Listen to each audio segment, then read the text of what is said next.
এটাই আমার জীবনের বেস্ট উপহার, আর কিচ্ছু চাই না।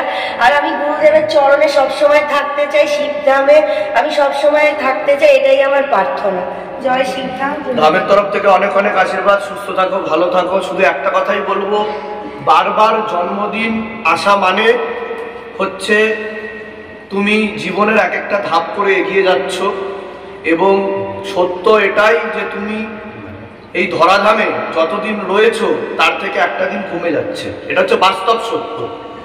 কিন্তু সেবাযুক্ত কর্ম করা হচ্ছে আমাদের মূল উদ্দেশ্য। আমরা এমন কিছু কর্ম করব এবং ভক্তিভাবে মানুষকে এগিয়ে নিয়ে যাব, শিবধামের সাথে যুক্ত করব।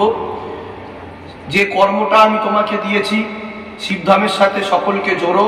আমাদের একমাত্র উদ্দেশ্য হচ্ছে মহাদেব শিব শম্ভুর সাথে সকলকে জুড়ে দেওয়া, যাতে ভক্তিভাবের মাধ্যমে মানুষের উত্তরোত্তর শ্রীবৃদ্ধি ঘটে, আর মানুষের হৃদয়ে শিব শম্ভু জেগে যায় এবং তাদের চৈতন্য হয়। অনেক আশীর্বাদ, ভালো থাকো, সুস্থ থাকো, আর এভাবেই খুশিতে থাকো। অনেক আশীর্বাদ। গুরুদেব, আমি যেটা চাই, আমি যেন সারা জীবন তোমার চরণে শিবধামের সাথে, এবং মৃত্যুর পরও যেন আমি তোমার চরণেই থাকতে পারি। একদম একদম, সুস্থ থাকো, ভালো থাকো। জয় শিব। জয় জয় জয় গুরু প্রিয়ানন্দের জয়।